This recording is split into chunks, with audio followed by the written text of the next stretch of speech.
దేవునికి స్తోత్రము కలుగును కాక.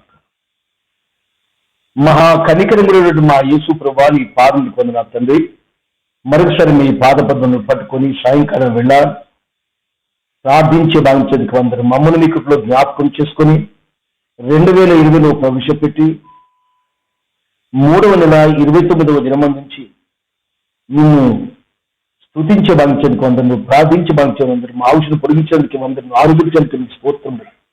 అది మరొకటి మీ లైవ్ ద్వారా నాయనా నేను స్తుతించడానికి గణపరచడానికి మీకు వందనములు. మీ లైవ్ చుట్టూ బిడ్డలందరినీ మీరు జ్ఞాపకం చేసుకోండి. అందరినీ కూడా మా ప్రభువు మీ దీవెనతో నింపండి. ఈ వాక్యం మీరు గ్రహించవర్గ చేయండి. అన్ని వేళ అన్ని పరిస్థితుల్లో నేను ఆనందించే భాగ్యం బిడ్డలందరూ మీరు కలిగించవలని యేసుక్రీస్తు ప్రశస్త నామములో వేడుకొంచున్నాను పరమ తండ్రి, ఆమేన్. యెహోవా మా తండ్రి యేసుడు మాయన్న మహిమా గల చూడాత్మీతి వరుష తెలిపే గదమా సోనా యెహోవా మా తండ్రి యేసుడు మాయన్న మోక్ష నగరు మాతృ ముఖ్య దూతలు మా శ్రేష్ఠులు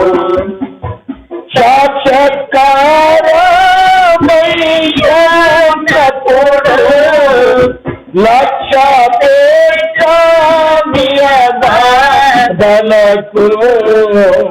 యెహోవా మా తండ్రి యేసుడు మాయన్న అబ్రాహాము దావీదు మొదలై గట్టి వరబతకి సరులే శుభ్రముగా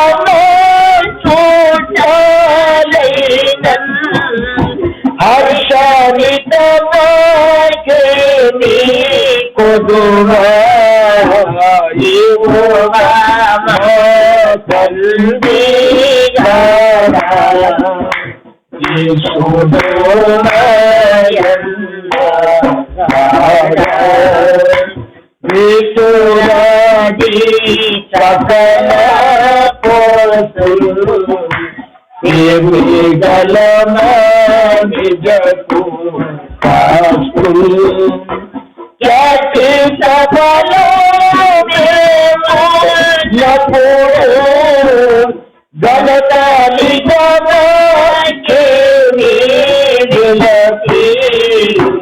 యెహోవా మా తండ్రి యేసుడు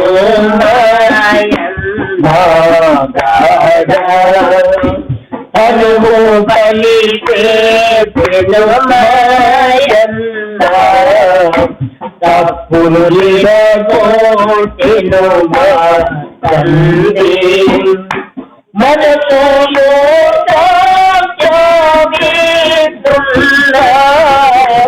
మనసు లేకున్నను మాదేవి యెహోవా మా తండ్రి యేసుడు మాయన్న పరమ విభూతి ఆనందములో ప్రభుని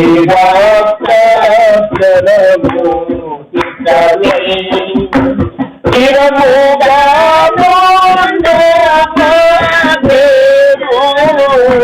చిరుకు ఎవరు యెహోవా మా తండ్రి యేసుడు మాయన్న కరములతో నంతరని కన్నులకు గోచరము కాని పరమ పరమూనప్పుడు సరకు గుణమే కడియే ములకు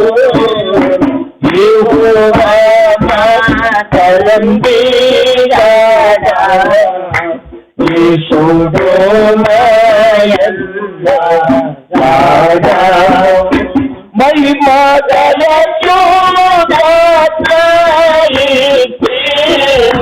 వర్షరి ప్రేరమతోడా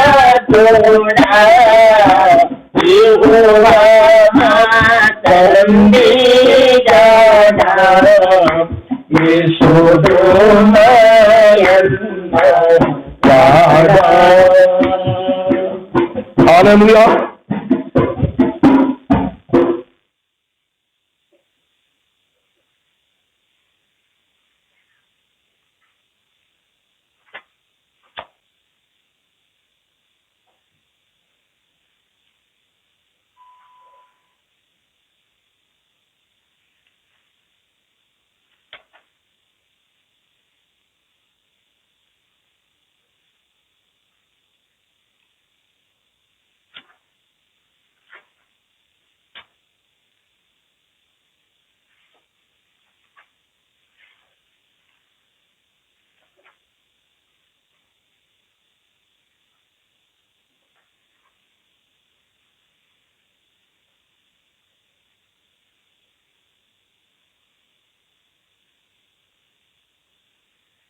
నాకే నీకు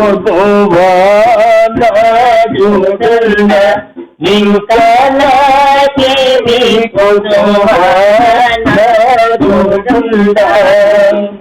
శ్రీకరుండకు దేవుడు నా జ్యేష్ఠ బాలకుడు నాయక రక్షకుడు కనుక నాకేమి కుదువానూడుండా ఇంకా నాకేమి కుదువానూడుండా కనివి తీరను మేలను భావింప నీవు కనివి తీరను మేలను భావింప మన సదా మేలవి పరిచిత నది మృదుముగలు పళ్ళు కొలజీయును గనుక నాకేమి కుదువానూడుండా ఇంకా నాకేమి కుదువానూడుండా ఎంత చూడాలా ఎందాయున్న మాకు ఎంత చూడాలా ఎందాయున్న చింత కోనెప్పుడు శాంత జలమును నా చింతనేయుందును గనుక నాకేమి కుదువానూడుండా ఇంకా నాకేమి కుదువానూడుండా తప్పిపోయిన నందారిని వెతికి నన్ను తప్పిపోయిన నందారిని వెతికి తెప్పరియగ చేసి నాకు తీర్చునల చుటను నా తప్పు మళ్ళించు గనుక నాకేమి కుదువానూడుండా ఇంకా నాకేమి కుదువానూడుండా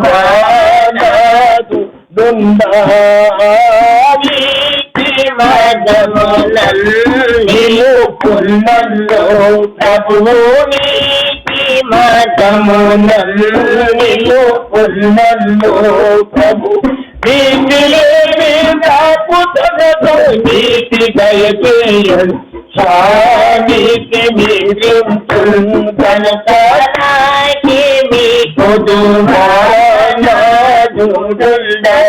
ఇంకా నాకేమి కుదువానూడుండా చూడుందా చావుకి శక్తియుందో ఆ చావుకి శక్తియుందో లోయలో పడిపోవలసినదు మేరెవతుందో నా దేవుడే తోడు కనుక నాకేమి కొదువా నాదుందా ఇంకా నాకేమి కొదువా నాదుందా మీద పడినట్టి చోదనలను ధరను మీద పడినట్టి చోదనలను నా దొరికిన నీకు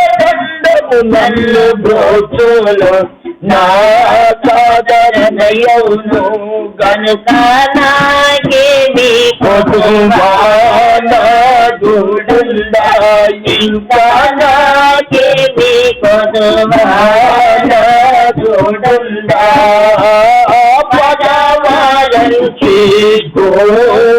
గోపడునట్టుగా నా పదవారంచి గోపడునట్టుగా జగము ఎరుగని శౌచ భోజన పరచులు ఆ తగినది తీర్పును కనుక నాకేమి కొదువా నాదుందా ఇంకా నాకేమి కొదువా నాదుందా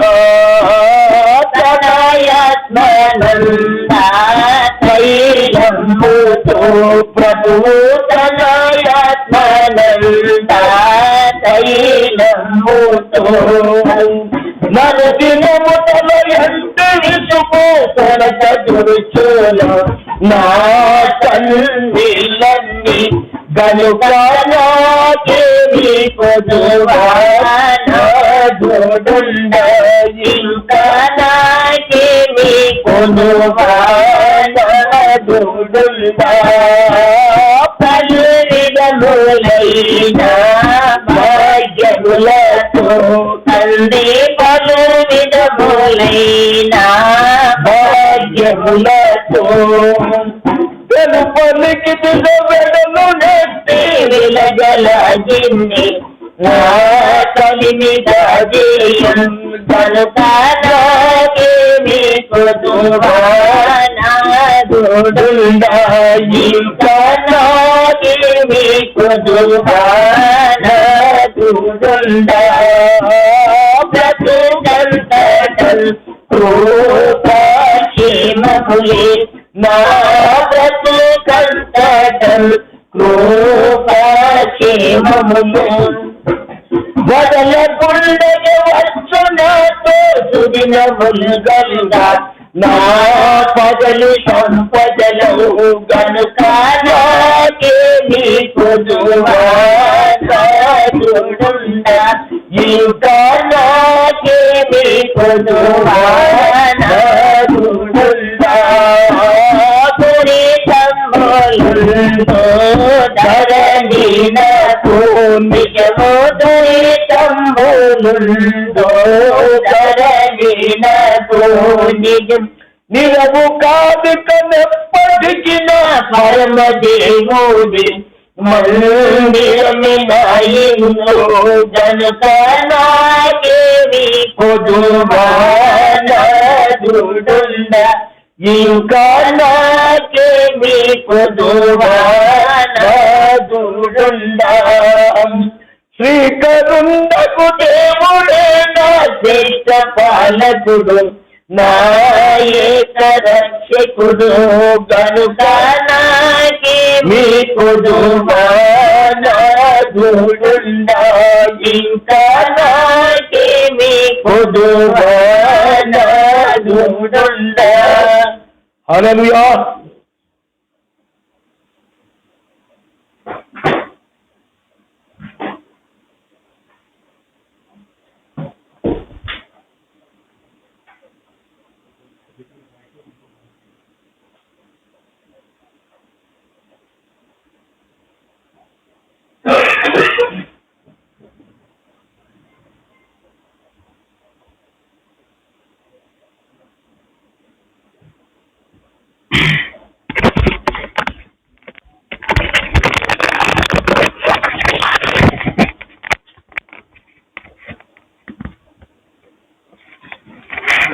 మంచిది.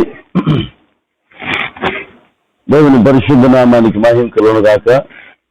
ఇంతవరకు పాటల ద్వారా దేవుని నామాన్ని మహిమపరచడానికి ప్రభు చూపిన కృప కొరకై మనం ఎంతగానో దేవుణ్ణి స్తుతించవలసిన వారంగా ఉన్నాం. దేవునికి స్తోత్రం కలుగును గాక. ఈ లైవ్లో ఈ రీతిగా దేవుణ్ణి ఆరాధించి కనపరచడానికి, ఆయన నామాన్ని గొప్ప చేయడానికి దేవుని బిడ్డలారా ప్రభు చూపుతున్న కృప కొరకై నిజంగా మనస్ఫూర్తికి సాయంకాలం వేళ దేవుని కనపరుస్తూ ఉన్నారు. మంచిది. మీరందరూ కూడా, మీరు మాత్రం కాదు, మీకు తెలిసిన వారు కూడా తెలియచేయండి. వారిని కూడా దేవుని వాక్యాన్ని వినేటట్లుగా తగిన అనుకూలతను మీరు కలిగించాల్సిందిగా ప్రభుపేట మనం చేస్తున్నాను. ఎదినాన ప్రభు మన కొరకు సిద్ధపరిచినటువంటి దైవ వర్ధమానాన్ని మనం విని ప్రయత్నించేద్దాం. చాలా ప్రాముఖ్యమైనటువంటి సంగతిని ఈ సాయంకాలం వేళ ప్రభు మనతో మాట్లాడాలని ఆశపడుతుండగా మనందరూ కలిసి దేవుని వాక్యాన్ని ధ్యానం చేస్తూ ఆయన నామాన్ని ఘనపరుస్తూ దేవునికి స్తోత్రం. ఈ సాయంకాల వేళ ప్రభు మనందరితో మాట్లాడినట్లుగా మనందరూ కూడా ప్రార్థన చేద్దాం. మొదటిగా దేవుడు పరిశుద్ధాత్మ దేవుడు మనతో మాట్లాడినట్లుగా ఇంతవరకు తన నామాన్ని ఘనపరచడానికి ప్రభు కృప చూపించి ఉంటుండగా ఈ సాయంకాల వేళ దేవుడు తన మెలడైన స్వరాన్ని మనకు వినిపింప చేసి తన ఆత్మ కార్యాన్ని దేవుడు జరిగించినట్లుగా దేవుని బిడ్డలారా ఒకసారి ప్రార్థన చేద్దాం. అందరం కలిసి ప్రార్థన చేద్దాం. మీరున్న స్థలంలోనే ప్రభుని అడగండి, అయ్యా మీరు మాతో మాట్లాడండి అని. నిజంగా ఒక మానవ స్వరం మరుగుపరచబడాలి. ఒక మనిషి మాట్లాడితే ఏ వ్యక్తికి క్షేమం జరగదు, కానీ దేవుడు మాట్లాడుతూ దేవుని బిడ్డలారా అది జీవము కలిగినటువంటి వాక్కు. అది నా మాట చాకలి వాని సభ వంటిది కాదా అంటారు ఆయన. ఆయన మాట మనల్ని పవిత్రపరిచేది ఉంది. నా మాట సుత్తి వంటిది కాదా అంటారు. అది మాట బండలు బద్దలు చేయు సుత్తి వంటిది అనగా కఠినమైన హృదయాన్ని కూడా పగలు కొట్టగలని శక్తి దానికి ఉంది. ఈ సాయంకాల వేళ మనందరం కలిసి 10 నిమిషాలు ప్రభుని అడుగుదాం.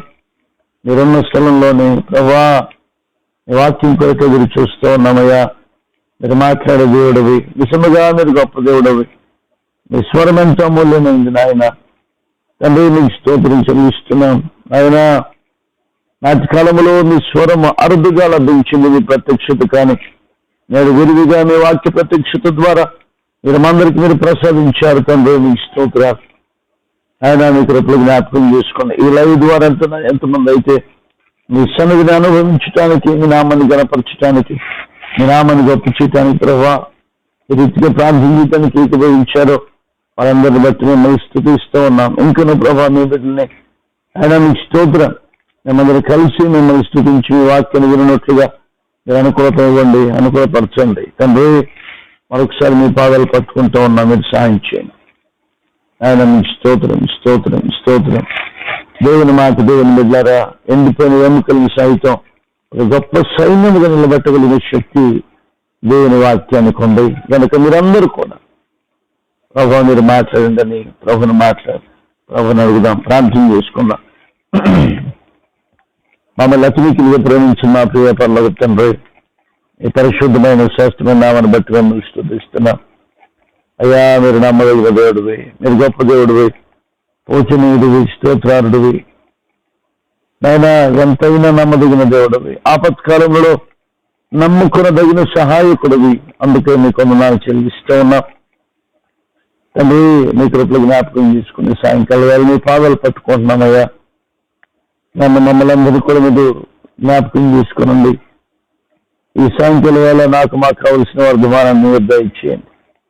మా హృదయాలు బలపరచండి, మీ శక్తితో నింపండి, మమ్మల్ని ఉజ్జీవపరచండి, ఉత్తేజపరచండి. ఆయన మీకు స్తోత్రం చెల్లిస్తున్నాం. రాకడ కొరకు సిద్ధపడగలిగిన గొప్ప కృప మీరు మా అందరికి దయచేస్తున్నాండి. ప్రభా ఇక్కడ జ్ఞాపకం చేసుకుని మీరు మమ్మల్ని అందరినీ పవిత్రపరిచి పరిశుద్ధపరిచి మీ నామానికి నిర్ణయం తెచ్చుకుని ఎంతమంది అయితే ఆయన మీకు మీ మాటలు ఉండాలి సిద్ధపడి ఉన్నారు. ప్రతి గుండె మీ పేరుతో దర్శించబడునగాక, ప్రతి హృదయం సంధించబడునగాక. ఈ వాక్య లేఖనం వారు ఎందరైతే ప్రభా మీ స్తోత్రం మీ మాటలు వినటానికి ఇష్టపడి ఉన్నారో వారి హృదయంలోనికి మాటలు చొచ్చుకొని పోవునుగాక. కానీ మీరు క్రియేట్ చేయండి తండ్రి మీకు స్తోత్రం. మీరు ఆకర్షించకపోతే ఎవరు మీ చెంతకు ద్వారా మీకు లేఖనాలు సాక్ష్యం ఇస్తున్నారు. మీ పిల్లల్ని మీరు ఆకర్షించి మీరు మహిమపొందారు. ఘనతమైన ప్రభావములు మీకు చెల్లిస్తూ యేసు నామమున ప్రార్థించి స్తుతించి వేడుకొంచున్నాను మా తండ్రి. ఆమేన్, ఆమేన్.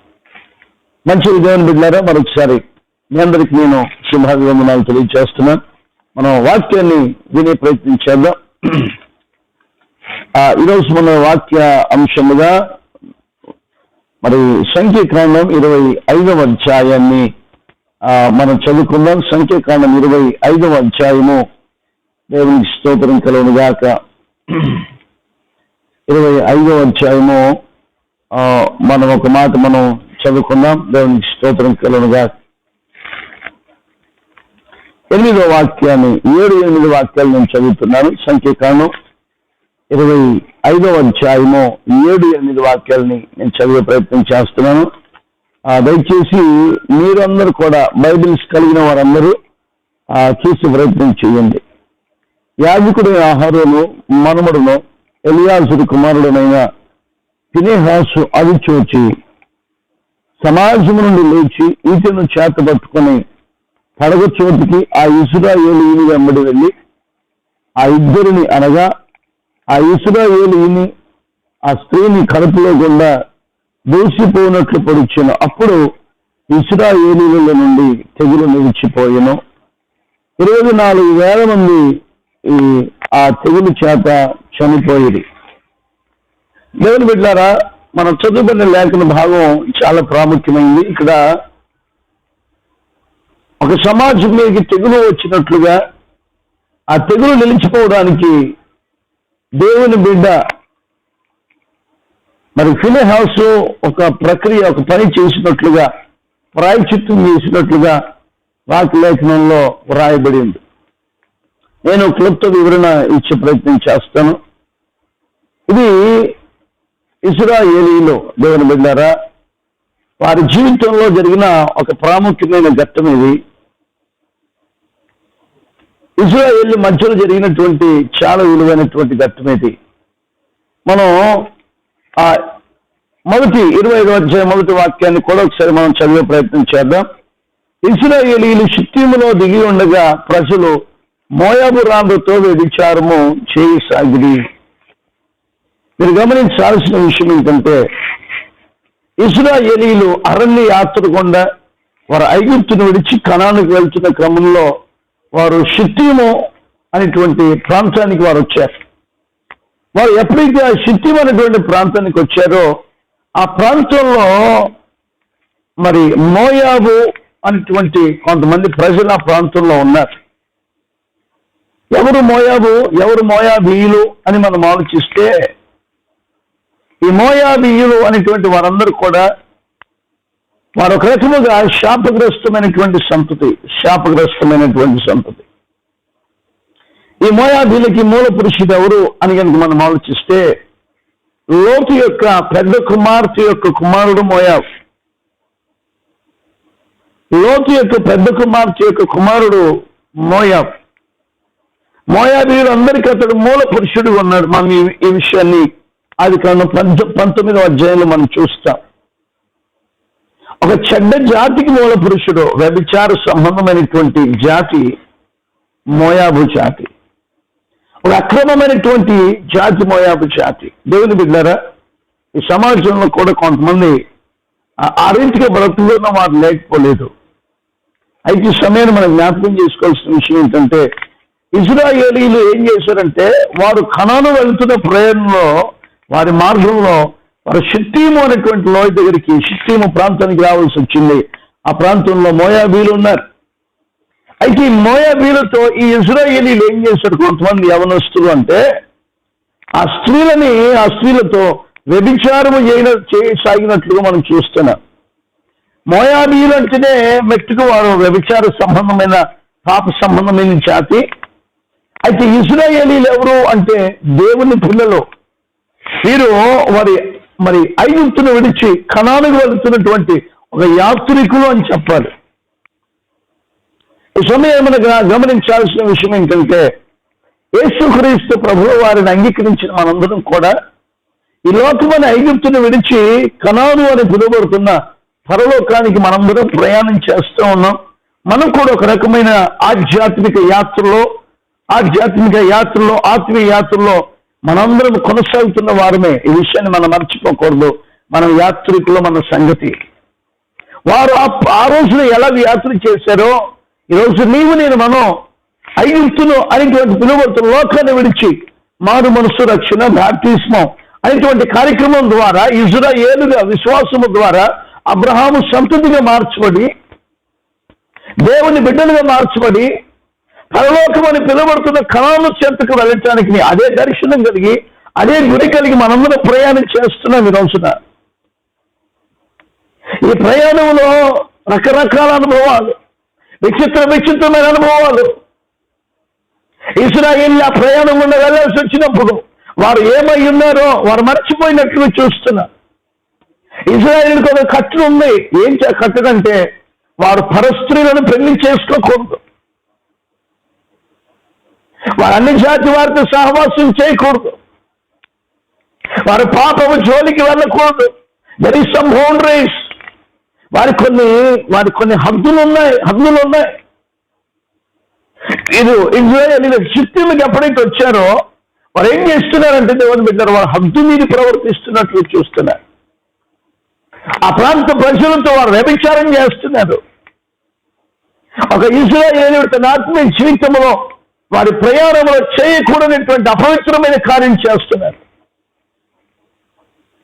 ఎప్పుడైతే ఈ సంఘటన వారి మధ్యలో జరగటం చూశారో దేవుని బిడ్డారా, ఒకసారి మనం ఆలోచిస్తే అక్కడ జరిగిన విషయం ఏంటంటే దేవుడు ఆ విషయాన్ని చూసి తట్టుకోలేక భయంకరంగా రౌద్రుడైపోతున్నాడు. దేవునికి కోపాన్ని పుట్టించిన అతి భయంకరమైన సంఘటన మనం చూస్తున్నాం. ఈ చోట వారు 3 రకాల పాపం చేశారండి.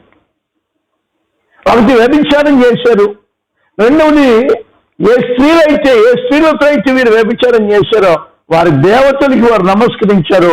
వారి దేవతలకు అర్పించినటువంటి ఆ అర్పణను అనగా వారు అర్పించిన బలుల్లో వీరు పాలు పంపులు పొందారు. ఒక ప్రతిష్ఠితుడు ఇశ్రాయేలీయులు దేవుని బిడ్డ పవిత్రీకరణ చెందబడిన వాడు బాప్తిసం పొంది రక్షణ పొందినటువంటి ఏ వ్యక్తి చేయకూడని పనులు దేవునికి రోషాన్ని పుట్టించే పనులు. ఏ చోటకి కార్యక్రమాలు జరుగుతాయో ఆ చోట దేవుడు మండిపోతున్నారు. దేవుడు బిడ్డారా, దేవుడు ఏం చేశాడంటే ఇశ్రాయేలీయుల మీదకి దేవుడు చేసిన పని ఏంటంటే మనం గమనించాల్సిన విషయం, దేవుడు రౌద్రుడైపోయి దేవుని బిడ్డారా, దేవుడు రౌద్రుడైపోయి వారి మీదకి తెగులును పంపించినట్లు చూస్తాం. తెగులుకు నిదర్శనమే దేవుని కోపానికి సాదృశ్యం ఈ రోజున. తెగులు ఎందుకు వస్తుంది లోకంలోనికి? దేవుని కోపానికి, దేవుని శాపానికి గుర్తుంది. ఏ చోట మరి వ్యభిచార సంబంధమైన కార్యక్రమాలు ఉంటాయో నువ్వు ఒకవేళ క్రైస్తవుడు అయి ఉండొచ్చు, నువ్వు ఒకవేళ రక్షణ పొందిన వాడు అయి ఉండొచ్చు, నువ్వు ఒకవేళ దేవుని వాడి ఆ వాక్యాన్ని ఎరిగిన వాడు అయి ఉండొచ్చు. నీ యొక్క క్రమం లేకపోతే, నీ జీవితం సరిగా లేకపోతే, నీలో పవిత్రత లేకపోతే దేవుని మాట సెలవిస్తుంది. దేవుని బిడ్డ నీ జీవితంలోనికి దేవుడి తెగులును పంపిస్తాడని మనం చేస్తున్నాను. యాత్ర చేస్తున్న ఇశ్రాయేలీయుడు ఒక క్రమబద్ధమైన పరిశుద్ధమైన జీవితాన్ని జీవించడానికి బదులుగా ఈనాడు చాలా మందిలో మనం చూస్తే వ్యభిచార సంబంధమైన ఆత్మ పనిచేస్తూ ఉంది. క్రైస్తవులు వ్యభిచారులు అయిపోతున్నారు. సంఘాలలో వ్యభిచారం ఎక్కువైపోయింది. మోహపు చూపులు ఎక్కువైపోయాయి. వ్యభిచారము అంత మాత్రం కాదు, ఆ నాటల్లో వ్యభిచారము. జాగ్రత్త వినాలి దేవుని బిడ్డలారా. మరో పదం కూడా ఈ చోట మనం వాడాల్సిన పదం, దాన్ని ఏమంటారంటే దేవునికి స్తోత్రం కలుగును గాక, జారత్వం అనే మాట కూడా మనం వాడాలి. జారత్వం అంటే పెళ్ళైన వారు పెళ్లి కాని వారిని, పెళ్లి కాని వారు పెళ్ళైన వారిని. వ్యభిచారంలో ఇది ఒక రకమైన టైప్ ఆఫ్ వ్యభిచారం అన్నమాట. జాగ్రత్తగా మనం ఆలోచిద్దాం. బాధాకరమైన విషయం ఏంటంటే దేవుని నమ్మిన పిల్లలు, దేవుణ్ణి నమ్ముకున్నామని చెప్పిన వారు కూడా ఈనాడు వ్యభిచారులు అయిపోతున్నారు. దయచేసి దేవుని బిడ్డలారా, ఏమిటి వ్యభిచారమో అని కనుక మనం ఆలోచిస్తే వాక్యం సాక్ష్యం ఇస్తుంది. ఒక వ్యక్తిని మోహపు చూపుతో చూసి ప్రతివాడు అప్పుడే ఆ స్త్రీతో లేకపోతే ఆ పురుషునితో వ్యభిచారము చేసిన వారు వీరు అని మత్తయి సువార్తలో క్రీస్తు మనకి తెలియచేశారు. ఒక వ్యక్తి హృదయంతో అంటే ఆ శరీరముతో చేసే పాపం కన్నా ఈనాడు దేవుని బిడ్డలు మనం గమనించాలి, హృదయంతో చేసే పాపం ఎక్కువైపోయింది. చాలా మంది చూపుల్లో భయంకరమైన వ్యభిచారం, భయంకరమైనటువంటి కామపు చూపులు ఎక్కువైపోయాయి. దయచేసి దేవుని సేవకుని నేను మనవి చేసే విషయం ఏంటంటే, ఈనాడు తెగులు తెగులు తెగులు తెగులు అని ఏ చోట చూసినా, ఏ ప్రాంతంలో చూసినా ఇదే సమాచారమా? ఏ దేశంలో చూసిన ఇదే విషయమా? ప్రపంచంలోనే ఈనాడు తెగుల గురించిన మాట మాట్లాడుకుంటున్నారు. ప్రభుత్వానికి తలపోటు ఎక్కువైపోయింది. నాయకులు వారి తలలు పట్టుకుంటున్నారు. ఏం చేయాల పరిస్థితి, తోచనటువంటి పరిస్థితి. ఎన్ని కండిషన్స్ పెట్టినా ఆగలేకపోతుంది, వైరస్ ఆగలేకపోతుంది తెగులు. కారణం చెప్పమంటారా? తెగులు ఎప్పుడు ఆగుతుంది అంటే, ఎప్పుడైతే పాప సంబంధమైన క్రియలు ఆగిపోతాయో అప్పుడు దేవుడు తెగులు ఆపుతాడు. దేవుని బిడ్డ, ఈరోజు తెగులు ఆగిపోవడానికి గల కారణం, తెగులు విస్తరించడానికి గల కారణం ఏంటంటే, పాపము విచ్చలవిడిగా విస్తరిస్తుంది కనుక. దేవునికి అవిధేయమైనటువంటి కార్యక్రమాలు, దేవునికి అయిష్టమైనటువంటి కార్యక్రమాలు, దేవునికి కోపాన్ని పుట్టించే పనులు రోజున ఎక్కువైపోయాయి. వాయు వరుసలైనటువంటివి. చిన్న చిన్న పిల్లల్ని చెరుపుతున్నారండి, చిన్న బిడ్డల్ని చెరుపుతున్నారు. మనం చూసాం కదండి, ఆ సిఫా దరిదాపుగా నేను అంటాను 10-12 సంవత్సరాల వయసు ఉంటుంది అమ్మాయికి. ఒక పూజారి అండి, దరిదాపు 60 సంవత్సరాలు 50-60 సంవత్సరాల వయసు ఉన్న పూజారి ఆ చిన్న అమ్మాయిని పౌడు చేసి అంత కిరాతకంగా చంపారు. దేవుని కోపాన్ని పుట్టించడానికి ఇవి కాదా కారణాలు? వ్యభిచార సంబంధమైన ఆలోచన నాడు పెరిగిపోయింది దేవుని బిడ్డలారా. అందుకని దేవుడు మహారౌద్రుడై మండిపోతున్నాడు. ఈ రాత్రి ఈ సాయంకాలం వేళ మనం గమనించాల్సిన విషయం ఏంటంటే, ఏ కుటుంబంలో, ఏ ప్రాంతంలో అయితే, ఏ సంఘంలో అయితే ఈ సంబంధమైనటువంటి ఆత్మ పనిచేస్తుందో దేవుని కోపం ఆ చోట రౌద్రుడై మండుతాడన్న విషయాన్ని మనం చేస్తున్నాం.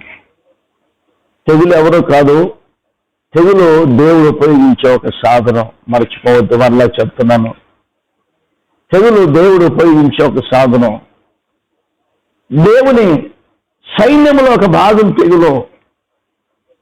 దేవునికి దేవుడు ఆజ్ఞాపిస్తే ఏ ప్రాంతానికైనా వెళ్తుంది, ఎప్పుడైనా వెళ్తుంది. నీ కంటి కనపడకుండా నీ ఇంటికి వస్తుంది, ఎప్పుడంటే అప్పుడు రాగలది. దేవుని మాటకు లోబడుతుంది తెగులు. ఈనాడు మానవుడు దేవుని మాటను ధిక్కరించి తిరుగుతున్నాడు గనక, పిచ్చి పిచ్చి పనులు చేస్తున్నాడు గనక, ఒక పశువు కంటే హీనంగా జీవిస్తున్నాడు గనక దేవుడు మహారౌద్రుడై మండుతున్నాడు. మనం చేస్తున్నా దేవుని కోపం ఈనాడు ప్రపంచం మీదకి తాండవిస్తుందని మనం చేస్తున్నాం. దేవుని బిడ్డలారా, సొదొమ గొమొర్రా పట్టణంలో ఆనాడు ఆ సొదొమ గొమొర్రా పట్టణపు ఆ ప్రాంతంలో దేవుని బిడ్డ, ఆ రోజుల్లో ఆ పట్టణం యొక్క పాపం విచ్చలవిడిగా పెరిగిపోయింది. ఏం చేసేవారు వాళ్ళు? మగవారు అవాంఛనీయమైన కార్యక్రమాలు. స్త్రీలు పెళ్లి చేసుకున్నారు, మొగలు పెళ్లి చేసుకున్నారు. నేడు కాదా జరుగుతుంది? అమెరికా అగ్రరాజ్యమే, అక్కడ భయంకరమైన వ్యభిచారం ఎక్కువైపోయింది. టెక్నాలజీ పెరిగిపోయింది, మానవత్వ విలువ తగ్గిపోయాయి. మనిషిని బ్రతకలేకపోతున్నారు. కారణం దేవుని బిడ్డలారా, జ్ఞానం పెరిగితే సరిపోదు, వారికి మానవత్వం లేదు, దైవత్వం లేదు. దేవుడు వారి గుండెలో లేడని మనం చేస్తున్నాను. యోహాను పత్రికలు ఈ మాట ఉంటుంది, ఏ వ్యక్తి అయితే దేవుని వాక్యం ఎవరైతే ఉంటుందో, ఏ వ్యక్తి అయితే దేవుడు పని చేస్తాడో ఆ వ్యక్తి పాపము చేయజాలడు అని మనం చేస్తున్నాను. దేవుని భయం ఏ వ్యక్తి అయితే ఉన్నదో ఆ వ్యక్తి విచ్చలవిడికి ప్రవర్తిస్తాడని మనం చేస్తున్నాం. ఈరోజు మనం పైకి బాగా నటిస్తున్నాం. సోదరి, నువ్వు ఒకవేళ ప్రార్థనకి వెళ్తున్నావా, దేవుని స్తుతిస్తున్నావా, మంచిదే. ఈ సమయాన్ని ప్రభు మన జ్ఞాపకం చేస్తున్న విషయం, ఆయన మన హృదయ స్థితిని చూస్తున్న దేవుడు. యవనస్తుడా, ఒకసారి మనం ఆలోచిద్దాం. యవనురాలా, ఒకసారి మనం ఆలోచిద్దాం. దేవుని మందిర పనిలో నువ్వు చాలా చక్కగా పనిచేస్తున్నావేమో, దేవుణ్ణి స్తుతించడం, దేవుని నామగంత కొరకు నువ్వేదైనా పరిచయ పనులు చేస్తున్నావేమో, చాలా సంతోషమే. కానీ ఇవేవి మనల్ని పరలోకానికి తీసుకుని వెళ్ళకపోవచ్చు, మన హృదయ స్థితి సరిగ్గా లేకపోతే. ఈ రాత్రి నా ప్రభు మాట్లాడుతున్న మాట, నీ హృదయ స్థితిని సరి చేయాలని. ఇంతకీ మనం ముందుకు వెళ్తే, ఆ రోజుల్లో వారు ఇశ్రాయేలీయులు దేవుని బిడ్డలారా, వారు ఎప్పుడైతే మోయాబీయులతో పాపం చేశారో ఆ స్త్రీలు ఏం చేశారంటే తమ దేవతల బలులకి, చూడండి 2వ వాక్యాన్ని మనం చదువుదా, మీరు బైబిల్లో ఉన్నవారు చూసే ప్రయత్నం చేయండి. ఆ స్త్రీలు తమ దేవతల బలులకు ప్రజలను పిలువగా వీరు భోజనం చేసి వారి దేవతలకి నమస్కరించి విగ్రహారాధన చేస్తున్నారు. వారికి బలిచ్చిన వాటిని కూడా తింటున్నారు. వాళ్ళ బలిపీఠములతో పాలువారు అవుతున్నారు.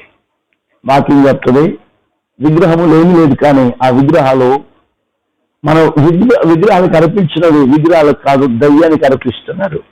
వాటిని తిరువారు వాటితో పాలువారు కారా అని మనం అపోస్తలుడైన పౌలు గారు రాసిన పత్రికలో మనం చూస్తాం. దయచేసి మనం చేస్తున్నాం. ఒక విశ్వాసి ప్రతిష్ఠితుడు అనగా ఒక ఇశ్రాయేలుగా నువ్వు యాత్ర చేస్తున్నావు దేవునితో కలిసి.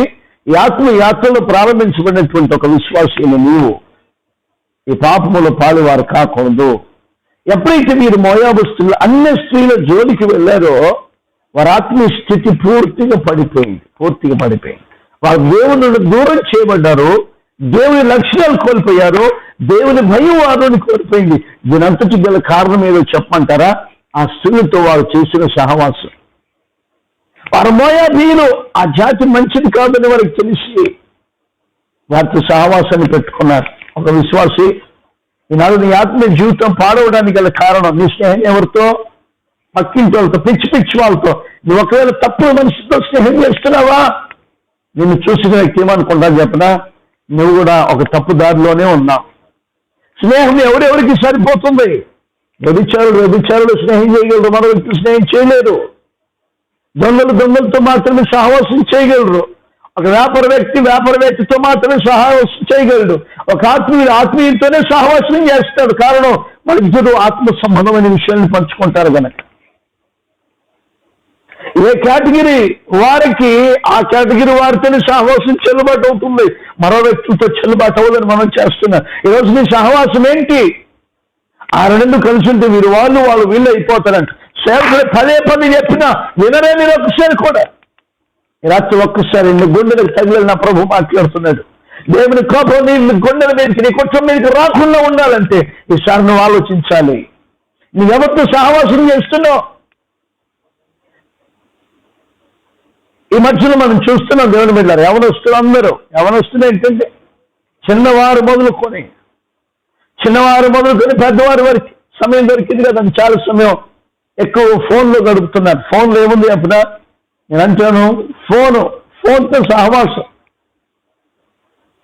సహవాసం పెంచుకున్నారు. ఆ ఫోన్ నేను అంటాను వ్యభిచారానికి ఒక ప్రథమమైనటువంటి కారణం. That is one of the tool of sin. పాపానికి అదొక టూల్గా మార్చబడింది. ఈ రోజున మనుషులు వ్యభిచారానికి అదొక టూల్గా మార్చబడింది. నిన్న కాకపోతే మనం చూస్తాం, హైదరాబాద్ పట్టణం దగ్గర మనం చూస్తాం కదండి, 4 యవనస్తులు మరి ఒక బిడ్డని, ఒక రెడ్డిని ఎంత కిరాచకంగా హత్య చంపారు వ్యభిచారంతో. ఆ బిడ్డను పాడు చేసి కారణం చెప్పంటారా? ఆ సంఘటనకి ముందుగా వారు ఆ ఫోన్లో అశ్లీలమైన దృశ్యాలు చూశారట. వ్యభిచార సంబంధమైన ఆ దృశ్యాలను వారు చూసిన తర్వాత ఆత్మ వారిలోనికి వచ్చింది. ఆ వ్యభిచారాత్మ వారు ప్రేరేపించబడ్డారు. ఆ ప్రేరేపించబడిన తర్వాత వారు చూడగానే ఇక ఆ సహోదరి కనపడింది. ఒకసారి నేను మీకు మనవి చేస్తున్నాను మిగిలారా, మిమ్మల్ని ఎవరితో బాధ పెట్టాలని కాదు, నా ప్రభు బాధతో వేదంతో మాట్లాడుతున్న మాట. ఒక పవిత్రంగా ఉండవలసిన వాడు, దేవుని కొరికి నమ్మకంగా బ్రతకాల్సిన వాడు ఒక పాపిష్టి ప్రజగా మార్చబడితే అంతకంటే భయంకరమైన శాపం మరొకటి లేదని మనం చేస్తున్నాం. నీవే పరిశుద్ధంగా నివసించాల్సిన వాడివి, నీవే అనేకులను ఆయన చెంతకు నడిపించాల్సిన వాడివి, నీవే మరో వ్యక్తికి మాదిరిగా బ్రతకాల్సిన నీవే ఒకవేళ ఒక వ్యభిచారి అయిపోతే, నీ కుటుంబానికి క్షేమాన్ని కలిగించవలసిన నీవే ఒకవేళ వ్యభిచారి అయిపోతే, ఈరోజు నీ స్థితిగతులు ఏంటని మనం చేస్తున్నాం. దేవుని కోపం నీవు లేదనుకుంటున్నావా? దేవుడు చూడట్లేదు అనుకుంటున్నావా? దేవుడు నా వైపు లేడని అనుకుంటున్నావా? ఈరోజు ఏంటి నీ గుండెలకున్న ధైర్యం అని మనం చేస్తున్నాం. దేవుని బిడ్డ కీర్తనకారుడు అంటున్నాడు కదా, అయ్యో పాపము చేయడానికి భయపడి పాపం చేయొద్దండి. భయపడి పాపం 4వ అధ్యాయాన్ని మాట మనం చూస్తాం. భయమనుంది, పాపము చేయకుడి, పాపం చేయడానికి భయపడండి. ఇశ్రాయేలు భయపడట్లేదు. వ్యభిచార మోయాబస్తులతో సంబంధాలు పెట్టుకున్నారు. దేవుని బిడ్డ జ్ఞాపకం చేసుకుందాం. ఇక్కడ మనం చూస్తే చాలా విషయాలు మనకు ముందు కనపడతాయి. వారు వ్యభిచారం చేయడానికి గల కారణం ఒకేసారి జరగలేదు ఆ ప్రక్రియ, కానీ మొదటిగా వారితో స్నేహం చేశారు. ఆ స్నేహం కాస్త, ఆ మాట కాస్త అది మరోవైపున దారి తీసింది. ఈనాడు చాలా మంది ఏమంటారంటే, అన్నా లేదన్నా జస్ట్ ఫ్రెండ్స్ అన్న మేము, తమ్ముడు మీరు అలా తిరగకూడదని హెచ్చరిస్తే, అన్న మేము ఫ్రెండ్స్ అన్నా, మేము బ్రదర్ అండ్ సిస్టర్స్ అన్న, మేము రిలేషన్స్ అన్నా, ఈ రకమైన సమాధానం చెప్తున్నావా? దయచేసి గమనించు దేవుని బిడ్డ, నిన్ను నువ్వు మోసం చేసుకోవద్దని మనం చేస్తున్నా. దేవుని వాక్యం స్పష్టంగా మాట్లాడుతుంది రాత్రి నీతో. దేవుడే సమయానికి దిగి వస్తే, లేకపోతే కరోనా నీ దరికి చేరితే, ఈ వైరస్ ఈ తెగులు నీ కిందకు వస్తే పరలోకానికి వెళ్ళగలవా? ధైర్యం నీకుందని మనం చేస్తున్నాం దేవుని బిడ్డ. అనేకులు చూస్తున్నాం, అగ్రరాజ్యాలు చేతులు చేశారు, ఎవరు ఏం చేయలేనటువంటి పరిస్థితి. ఎప్పుడు మరణ దూత నీ చెంతకు వస్తుందో నీకు తెలియదు. నువ్వు బ్రతకుండగానే ప్రభు పాదాలు పట్టుకుని ప్రయత్నించి, నీ పాపాన్ని విడిచిపెట్టి ప్రయత్నించి, ప్రభు పాదాలు చెంత పశ్చాత్తాపడి మనం చేస్తున్నాం. కుటుంబాలు విచ్ఛిన్నమైపోతున్నాయి. విచిత్రం దేవుని బిడ్డారా. ఈనాడు ఒక అన్యుడు పాపం చేశాడంటే ఆయన ధర్మశాస్త్రం లేదు, చెప్పేవాళ్ళు లేరు, వెనక వారు పాపం చేశారు అని మనం అనుకోవచ్చు. కానీ విచిత్రమైన చెప్పిన దేవుని వాక్యం ఎరిగినటువంటి వారు, సంఘములో బలముగా నిలబడినటువంటి వారు దేవుని కొరికి ఈనాడు వారు దేవుని చేత దేవుని సంఘం దూరం చేయబడుతున్నారు. వ్యభిచారం అనేటువంటి ఆత్మ వారిని పట్టి పీడిస్తూ ఉంది. దాని ప్రతిఫలం ఏంటో ముందుకెళ్ళి ప్రయత్నించేద్దాం. ఇందాక మనం చదువుకున్న లేఖన భాగాన్ని మనం చూస్తే, ఆ 3వ వాక్యాన్ని నేను చదువుతున్నాను. మనం ఇందాక చదువుకున్న లేఖన భాగం సంఖ్యాకాండం 25వ అధ్యాయం 3వ వాక్యాన్ని మరొకసారి మనం చదువుకునే ప్రయత్నం చేద్దాం. అట్లా ఇశ్రాయేలీయులు బయల్ఫేవర్తో కలుసుకునేందున వారి మీద యెహోవా కోపము రగులుకొనెను. యెహోవా కోపము రగులుకుంది, మండిపోతున్నారు. ఆయన దేవునికి కోపాన్ని పుట్టించే పాపల్లో ప్రథమైంది విగ్రహారాధన, వ్యభిచారము, అవిధేయత. దేవుని బిడ్డలు ఇంకున్నాయి, కానీ వాటిలో కాస్త ఫిల్టర్ చేస్తే ఈ 3 విషయాలు చాలా ప్రాముఖ్యమైనవని మనం చేస్తాం. బైబిల్లో దేవుని ఉగ్రత ఎవరి మీదకైతే వచ్చిందో ఈ 3 విషయాలు most of the time you will see, ఎక్కువగా మనం ఆలోచిస్తే 3 సంఘటనలు. 1 విగ్రహారాధన, 2వది వ్యభిచారం, 3వది అవిధేయత, మాటకి లోబడకపోవటం, దేవుని మాట హెచ్చరికని ఖాతరు చేయకపోవటం. చాలా మందిని ఈ 3 లక్షణాలు ఏలుబడి చేస్తూ ఉన్నాయి. దేవుని కోపం రగులుకుంది. అయితే మనం చూడాల్సిన విషయం ఏంటంటే 4వ వాక్యం చూద్దాం. అప్పుడు యెహోవా మోషేతో ఇట్లా, నీవు ప్రజల అధిపతులందరినీ తోడుకొని యెహోవా సన్నిధిని సూర్యుడికి ఎదురుగా వారిని ఉరితీయము. యెహోవా సన్నిధిని సూర్యునికి వారిని ఉరితీయము. అప్పుడు యెహోవా కోపాలు మీ ఇశ్రాయేలీయుల మీద నుండి తొలగిపోవునని చెప్పాను. మీకు ఈ విషయం తెలుసా? దేవుడు ఏమంటున్నారంటే, యెహోవా సన్నిధికి సూర్యునికి ఎదురుగా వారిని ఉరితీయము. ఎవరైతే పాపం చేశారో, ఎవరైతే మోయాబీలతో వ్యభిచారపు సంబంధాలు పెట్టుకున్నారో, అక్రమ సంబంధాలు పెట్టుకున్నారో, వారిని ఉరితీయాలని వాక్యం చెప్తా ఉంది. అందుకని ధర్మశాస్త్ర గ్రంథంలో మరి ఇంకో పని చేసేవారు రాళ్లతో కొట్టి చంపేవారు. మరో మాటను చూస్తాం మనం. అపోస్తలుడైన పౌలు గారు కొరింథీ సంఘానికి పత్రిక రాస్తే ఏమంటారంటే, ఆ చోట కూడా భయంకరమైన వ్యభిచారం ఆ ప్రాంతంలో జరుగుతున్నప్పుడు మీరు వారిని మీ మధ్య నుండి బయటికి తరమండి, త్రోసివేయండి అంటారు. ఒక వ్యక్తి పాపం చేస్తున్నాడని తెలిస్తే, పరిశుద్ధమైన స్థలాన్ని అపవిత్రపరుస్తున్నాడని తెలిస్తే, దేవుని బిడ్డ ఆ వ్యక్తిని ఇక్కడేమంటాడంటే ఉరితీయండి అని. ఇది ధర్మశాస్త్రంలో రాళ్లతో కొట్టి చంపండి మోషే ధర్మశాస్త్ర ప్రకారం. కొత్త నిబంధనలో మనం చూస్తే ఆ వ్యక్తిని మరి బయటికి తరమండి, విడిచిని బట్టి త్రోసేయండి అంటాడు. ఎందుకు ఈ ప్రక్రియ ఎంత జరుగుతుంది చెప్పమంటారా? ఇశ్రాయేలీయులు ఎవరంటే దేవుని సొత్తైన ప్రజలంట. వారి కొరికి వారిని బయటికి రావడానికి ఐగుప్తీయులను 10 రకాల తెగులు చేత ముట్టారు దేవుడు. ఎన్నో ఆశ్చర్యకార్యాలు వారి మధ్యన జరిగిస్తున్నారు. వారిని ఏ పని చేయకుండా చెమట కారుకొని వారిని పోషిస్తున్నాడు ఆయన. 40 సంవత్సరాలు అండి వారి అన్ని చెరగలేదు, చెప్పులు కప్ప తెగలేదు, వారు ఒక్కరోజు పని చేయలేదు. అడవికి వెళ్ళి అరణ్యంలో ఉన్న దేవుడు వారిని, అన్ని లక్షల ప్రజల్ని దేవుడు పెట్టారా, దేవుడు ఉచితంగా పోషిస్తున్నాడు కూర్చోబెట్టి. ఇంత జపిస్తున్న దేవునికి కోపాన్ని పుట్టిస్తూ ఎలా ఉంటుందండి? నేను మనవి చేసే విషయం ఏంటంటే, ఏ వ్యక్తి అయితే కనికరించాలో ఆ వ్యక్తి గనక వ్యతిరేకి అయితే, ఏ వ్యక్తి అయితే దీవించాలో ఆ వ్యక్తి శపిస్తే, ఏ వ్యక్తి అయితే నిన్ను కాపాడాలో ఆ వ్యక్తి నీకు విరోధి అయితే, నేను నిలబడి చోట ఎక్కడ ఉందా ఆయన అంటుంది. ఆకాశంకి ఎక్కి అక్కడనే ఉన్నావు, సముద్రంలోకి వెళ్తే అక్కడ ఉన్నావు, నిన్ను విడిచి ఎక్కడికి వెళ్ళాలి నేను ఎక్కడికి వెళ్తాను రోజున దేవుణ్ణి దాచి. దేవుని బిడ్డ సాయంకాలం వేళ ఒక వేదనతో ప్రభునితో మాట్లాడుతున్నారు. సంఘము అనగా దేవుని శరీరం, ఆయన రక్తంతో కడుగునే దేవుని శరీరంలో భాగం. సంఘము దేవుని భార్య, ఆయన భార్యను అపవిత్రపరిచిన వాడు ఏ వ్యక్తి కూడా భూమి మీద ఉంచడానికి లేదు, సంఘములో చేర్చబడ్డానికి లేదు, సంఘమును వెలువేయమని పోగా హెచ్చరిస్తున్నాడు. కారణం ఆ సంఘమంతా ఒక వ్యక్తి ద్వారా అపవిత్రపరచబడటం ఆయనకి ఇష్టం లేదు. ఈరోజు ఏమంటావు నువ్వు?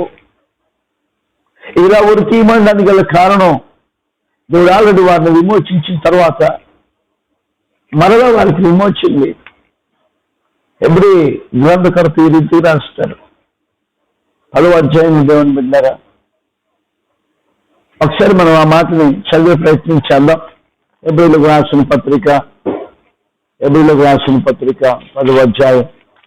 దయచేసి నేను చదువుతాను, మీరు బైబిల్ ఉన్నవారు చూసే ప్రయత్నం చేయండి. దేవుని స్తోత్రం. 26వ వాక్యాన్ని చదువుతున్నాను. 10:26. మనము సత్యమును గురించి అనుభవ జ్ఞానము పొందిన తర్వాత బుద్ధిపూర్వకముగా పాపం చేసినట్లా పాపమునకు బలి ఇక ఉండదు.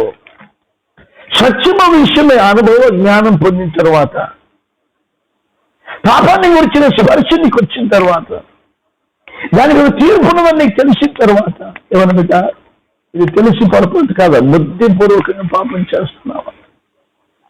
ఇది తప్పు అని తెలిసి నీ మనస్సాక్షిని గర్దిస్తుండగా మనస్సాక్షిని బంధించి వేసి ఈరోజు పాపాన్ని తెగిస్తున్నావా? ఒకసారి మనం ఆలోచిద్దాం. ఇజ్రాయేలులోనికి తెగులు రావటానికి ఒక అద్భుతమైనటువంటి కారణం వ్యభిచారమే. ఈనాడు కుటుంబాలు శపించబడ్డానికి గల కారణం వ్యభిచారమే. ఏ కుటుంబంలో అయితే వ్యభిచార పాత్ర పనిచేస్తుందో ఆ కుటుంబం దీవించబడదు. దేవుని బిడ్డ కొంతకాలం ఆర్థికంగా వర్ధిల్లొచ్చు. మనుషులు ఏమనుకుంటారంటే, ఓహో దేవుడు ఇల్లు బాగా దీవిస్తున్నారు కదా, వారు ఆర్థికంగా చాలా డబ్బులు సంపాదించుకున్నారు కదా అని చాలా మంది భ్రమలో ఉంటారు. కానీ వాక్యలేఖనం ఏం చేస్తుందంటే, దుష్టుడు వారు దిల్లుటు చూచి ఏమి అదేది పడకూడదు, వారు అప్పుడే కనపడి మాయమైపోతారట. వారు ఎక్కువ రోజులు వెళ్ళిపోతారు. దేవుని బిడ్డలారా, ఆ క్షేమం సరైన క్షేమం కాదు, వారి ఉదయస్థితి సరైనది కాదు. నటిస్తూ ఉంటారండి. మా దేవుడు మమ్మల్ని ఆశీర్వదించుతున్నా పాడ ఒక వ్యభిచార సంబంధమైన కోరిక నీలో ఉన్న తర్వాత, వ్యభిచార ప్రక్రియ ఇంటిలో పనిచేసిన తర్వాత దేవుడు ఎలాగనే నిన్ను ఆశీర్వదించేది. కానీ ఆయన కృప ఉంది కనుక నువ్వు బ్రతుకుతున్నావు. దేవుడు అవకాశం ఇస్తున్నాడు, ఇక్కడైనా సరి చేసుకుంటాడేమో. సేవకుల ద్వారా వాక్యం ద్వారా హెచ్చరిస్తున్నాడు, ఇక్కడైనా బుద్ధి మార్చుకుంటాడేమో అని. అంతేకాని ఒక పాపిని ఎన్నడూ దేవుడు దీవించడు, ఆశీర్వదించడని మనం చేస్తున్నాడు. దేవుని ఆశీర్వాదాన్ని మనం చూస్తాం. అపోస్తలుల కార్యంలో వారిని దుష్టత్వము నుండి మళ్లించటం ద్వారా దేవుడు వారిని ఆశీర్వదించాడని 3వ అధ్యాయం చూస్తాం. అంటే దేవుని ఆశీర్వాదం ఏంటంటే, ఒక వ్యక్తి పాపములో నుండి బయటికి రావటమే దేవుని రైట్ వర్షింగ్ ఆఫ్ గాడ్. ఒక వ్యక్తి పాపని విడిచి బయటికి రావటమే ఆశీర్వాదం. ఈ మధ్యలో చాలా మంది బయలుదేరారు, లవర్స్కి సపోర్ట్ చేస్తారు. లవర్స్కి సపోర్ట్, అయ్యో ఎంత గదవ పనులండి. ఏంటి లవరు? కామము కోరిక తీర్చుకోవటం కాదా? దేవునికి వ్యతిరేకమైన పనులు కావాలి. సహోదరుడా సహోదరి, ఎవరిని మెయింటైన్ చేసిన చరిత్రలో బైబిల్లో చూస్తే నేటి చరిత్రలో ఒక చరిత్రను చూస్తే మరేనాడు వారి కుటుంబములు నెమ్మది పొంది కొంతకాలం few days they are enjoyed, స్వల్పకాల ఆనందాన్ని వారు కోరుకున్నారు, కానీ శాశ్వతమైనటువంటి క్షోభ వారి జీవితాల్లో మిగిల్చబడిందని ప్రభుపేట మనం చేస్తున్నాను. ఈరోజు నువ్వు ఏ మార్గంలో ఉన్నావు? ఆనాడు ఇశ్రాయేలు మధ్యలోనికి తెగులు రావటానికి కారణం వ్యభిచారం. అయితే ఇంకొక మాట, నేను కాస్త ముందుకెళ్ళి ప్రయత్నం చేస్తాను బిడ్డారా, మీరందరూ జాగ్రత్తగా ప్రయత్నించి. దేవుని కోపం రగులుకుంది, దేవుడు వారిని ఉరితీయమన్నాడు. అంతలోనే ఒక యవనస్తుడు ఒక మోయాబురాలను తీసుకొని ఈ ఇజ్రాయేల్ సమాజంలోనికి వచ్చాడంట. ఇజ్రాయేల్ సమాజంలో ఎప్పుడైతే యవనస్తుడు ఆ యవనురాలను తీసుకొచ్చాడో అక్కడ ఉన్న కొంతమంది చూశారు. చూడండి, వాడికి ఎంత ధైర్యం. వాడు వేసింది పాపమని కూడా చూడకుండా ఈ మధ్య చాలా మంది సిగ్గుపడవలసినటువంటి విషయాల్లో అతిశయపడుతున్నారు. నేను అనుకుంటా వాడు గర్వపడి ఉంటాను, నేను ఒక అమ్మాయిని తీసుకొచ్చినాను. ఈ మధ్యలో చాలా మంది బైకుల మీద అమ్మాయిల్ని వెనక కూర్చోబెట్టుకో, వాడు ఏదో అయిపోయినంత ఫీల్ అయిపోతున్నాడు. అమ్మాయి ఒక భయంకరమైనటువంటి ఒక విషయపు ఆ జీవితాన్ని కరిచే పాముని అర్థం కావట్లేదు. ఈనాడు అమ్మాయిలు కూడా సామాన్యం కాదండి. తల్లిదండ్రులు మోసం చేసి, అన్నదమ్ములు మోసం చేసి వారి ఒక సీక్రెట్ లైఫ్ ని మెయింటైన్ చేస్తున్నారు, ఎన్రోల్ మెయింటైన్ చేస్తారు. బిడ్డలారా, దయచేసి మనం చేస్తున్నాం. మిమ్మల్ని మీరు ఎవరు మోసం చేసుకోవద్దని మనం చేస్తున్నాను. ఎందుకండి అవనస్తులు కాదండి. పిల్లలు పెళ్లికైతే తల్లిదండ్రులు అండి, పిల్లలు పెళ్లి వయసు వచ్చిన తల్లిదండ్రులు కూడా భయంకరమైన వ్యభిచారులుగా మిగిల్చబడుతుంటే నీ మధుసు నీ పిల్లలు ఏం నేర్చుకోవాలి? సిగ్గు కావట్లేదండి మీకు, కనీసం సిగ్గు కావట్లేదండి మీకు. దేవుడు మిమ్మల్ని చూసి ఏమనుకుంటున్నా తెలుసిన? ఎంత కోపడుతున్నాడు. కరోనా డైరెక్ట్ వాళ్ళ ఇంటికి పోవాలి ఎందుకు చెప్పట్లేదా?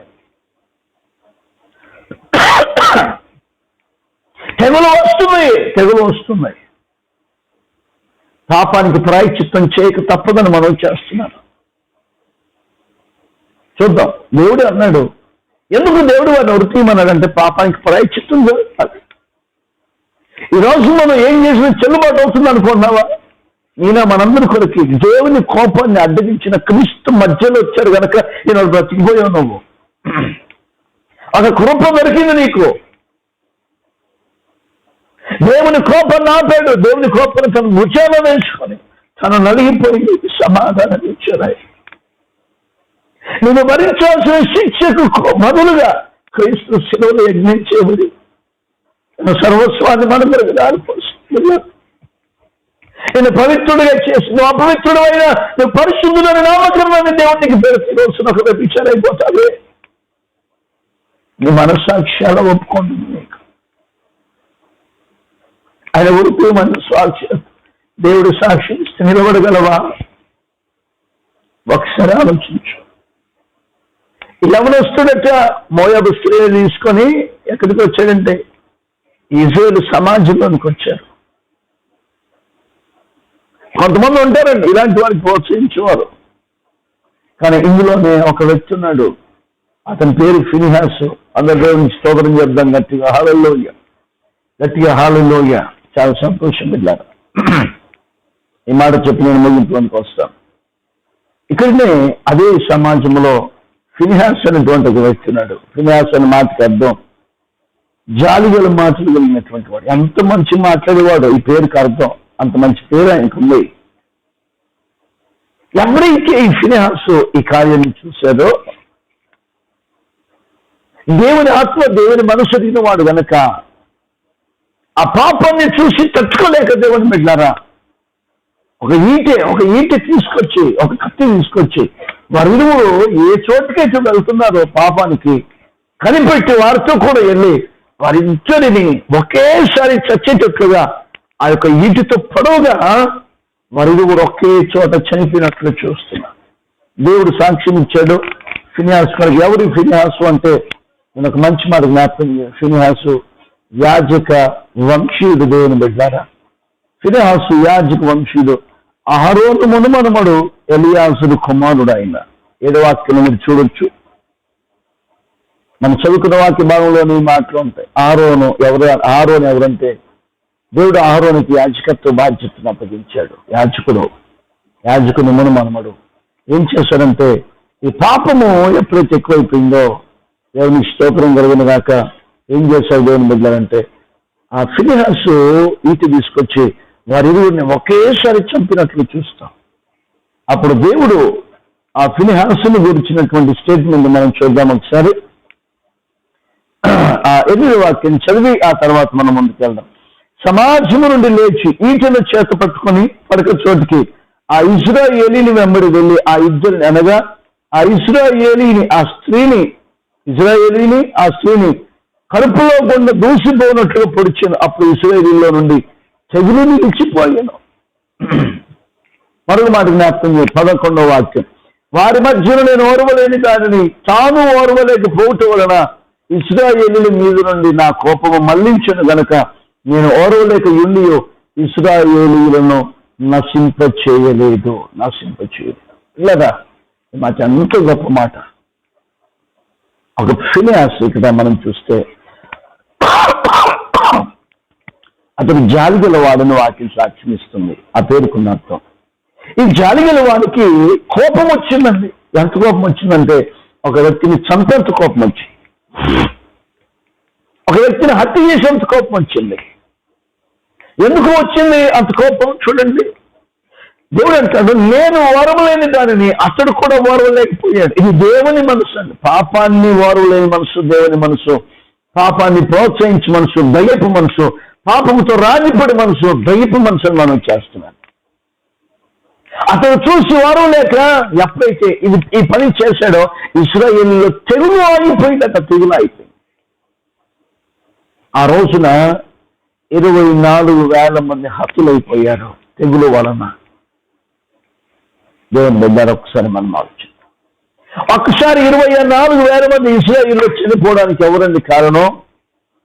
వ్యభిచారులు కాదా?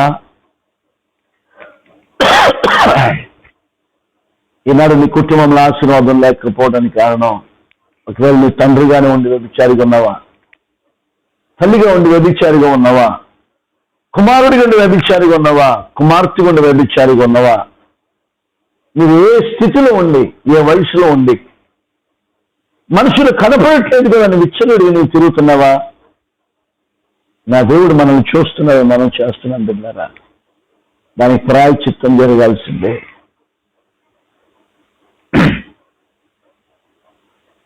ప్రాయశ్చిత్తం జరగాల్సింది. ఆ ప్రాయశ్చిత్తం ఎవరు చేశారంటే చూడండి, ఈ మాట కూడా నేను చదువుతాను. 13వ వాక్యం చూద్దాం. అందులోనే అది నిత్యమైన యాజక నిబంధనగా అతనికి అతని సంతానమునకు కలిగి ఉండను. ఏలైనగా అతను తన దేవుని విషయమును ఆసక్తి గలవాడై ఇశ్రాయేలీయుల నిమిత్తము ప్రాయశ్చిత్తం చేశాడు. ఏ ప్రాయశ్చిత్తం చేశాడు? ఫినెహాసు పాపాన్ని సహించలేక వారి పాప ప్రతిఫలముగా వారిని ఈటితో పొడిచి ఆ పాపాన్ని ప్రాయశ్చిత్తం చేసినట్లు చూస్తున్నాం బిడ్డ. యేసుక్రీస్తు ప్రభుల వారు ఒకసారి మనందరి కొరకి గతంలో చేసిన పాపం కొరకి ఆయన ప్రాయశ్చిత్తం చేశారు. మనల్ని క్షమించారు, మనకు విడుదల ఇచ్చారు, రక్త ప్రోక్షణ అయితే. మరలా గనక నువ్వు బుద్ధిపూర్వకంగా పాపం చేస్తే నువ్వు విమోచించబడి రక్షించబడి మారు మనసు పొంది బాప్టిజం పొంది ఎవరైతే మరలా ఈ పాపపు అంచుల్లో జీవిస్తున్నారో బిడ్డలారా, మరి ఎన్నడూ బలి లేదన్న విషయాన్ని జ్ఞాపకం చేయాలి. ఆ ప్రాయశ్చిత్తం నువ్వే చెల్లించాలి. కొంతమంది భూమి మీద ఉండగానే అనుభవిస్తున్న పాప ఫలితాన్ని కొందరికి అర్థం కావట్లేదు బిడ్డలారా. నీ కుటుంబంలో కొందరు కుటుంబాలు భయంకరమైన శాపం కారణం చెప్పిన తల్లిదండ్రులు చేసిన పాపమే. వ్యక్తిగతంగా ఒక వ్యభిచారి అన్నది కూడా ఒక చిన్న సాక్ష్యం చెప్తాను. నాకు తెలిసిన సాక్ష్యం. ఒక గత కాలంలో నేను చిన్నతనంలో ఒక విశ్వాసి ప్రార్థనకు వచ్చేవాడట. అతను ప్రార్థనకు వస్తూనే రక్షించబడిన తర్వాత మళ్ళీ లోకంలో జారిపోయాడు. అతడు యవనుడిగా ఉన్నప్పుడు వివాహం కాలేదప్పటికి వేరే కొంతమందితో వ్యభిచార సంబంధమైనటువంటి సంబంధాలు పెట్టుకొని కొంతకాలం వరకు ఆ రీతిగా తన జీవిత యాత్రను కొనసాగించాడట. చివరికి తల్లిదండ్రులు ఆ స్థితిని చూడలేక ఆ అవమానాన్ని భరించలేక ఏదో ఒక అమ్మాయిని తీసుకొచ్చి పెళ్లి చేశాడు. పెళ్లి చేసిన తర్వాత దేవుని బిడ్డారా, ఇప్పుడు నేను అనుకుంటాను దాదాపుగా ఒక 15 సంవత్సరాల వాళ్ళ వయసు పెళ్లి అయిన తర్వాత వారి married life journey around 20 years, I think more than 15 years. ఇప్పటికీ వారికి పిల్లలు లేరు. పిల్లల కొరకు వేల ఖర్చు పెట్టుకున్న డబ్బులు వారు ఎందుకు అంటే చూడండి, వారు పిల్లలు లేకుండా గొడ్డు వాళ్ళగా మిగిల్చబడ్డారు. నేను ఒక మాట చెప్పమంటారా?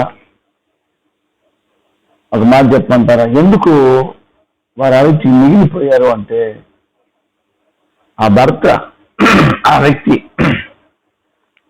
వివాహము కాకమునుపు రక్షించబడి ఒంట్లో శక్తి ఉందని, నేను ఏదైనా చేయగలనని, కొన్ని డబ్బులు ఉన్నాయని తన కోరికలు అదుపులో పెట్టుకోలేక వ్యభిచార సంబంధమైన కార్యక్రమాల్లో ఆయన బ్రతుకుతూ వచ్చాడు. ఈ నేటికి ఆ ప్రాయశ్చిత్తం నెరవేరుస్తూనే ఉన్నాడు. దేవుని బిడ్డ, ఆ శాపం నేను విడిచిపెట్టదని మనం చేస్తున్నాను. అయితే ఈ సమాజానికి ఇప్పుడు ఎవరు కావాలి అంటే ఫినెహాసుడు కావాలి. సంఘములో పాపం కనపడనివ్వకుండా తరిమి వేయగలిగిన కొరింథీ విశ్వాసుల్లాగా మార్చబడాలి. పాపాన్ని పాపములాగే ప్రాయశ్చిత్తం చేయగలిగినటువంటి రోషం కలిగిన వారు కావాలి. దేవుని మనస్సు కలిగిన వారు కావాలి. సంఘం అనగా నీవు నేను ఇష్టానుసారిగా ప్రవర్తించే ఒక గుంపు కాదు దేవుని బిడ్డ. సంఘము దేవుని శరీరం అని మనవి చేస్తున్నాను. సంఘము దేవుని భార్య, దేవుని పెళ్లి భార్య.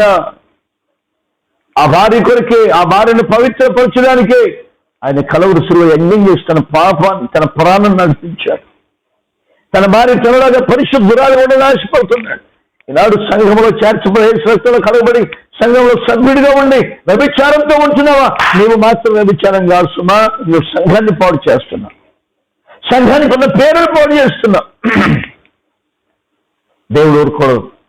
తన భార్యను ఎవరైతే పాడు చేస్తాడు, దేవుని వాక్యంలో కొరింథీ పత్రికలో 1వ అధ్యాయం 3వ అధ్యాయంలో ఎవడైనా దేవుని ఆలయాన్ని పాడు చేసిన దేవుడు వాడిని నిత్యముగా పాడు చేస్తాడు. నీ శరీరం దేవుని ఆలయం, నీ అవయవాల్ని వ్యభిచార అవయవాలుగా మార్చబడకూడదు. నువ్వు దేవుని రక్తంలో కలగబడి దేవుని బిడ్డగా మార్చబడ్డావు కనుక దేవుని సొత్తైన ప్రజ నువ్వు. ఎవరి బిడ్డ, ఈరోజు నీ స్థితి ఏమని మనం చేస్తున్నాను? దేవునికి ఆరోగ్యం ఇచ్చాడు, అంతస్తు ఇచ్చాడు, శక్తిని ఇచ్చాడు, డబ్బు ఇచ్చాడు చేతి నిండా, లేకపోతే హోదా ఇచ్చాడేమో, నువ్వు చదువుగలవేమో, నీకేదైనా ఉండొచ్చుకోవాలని చేశాను.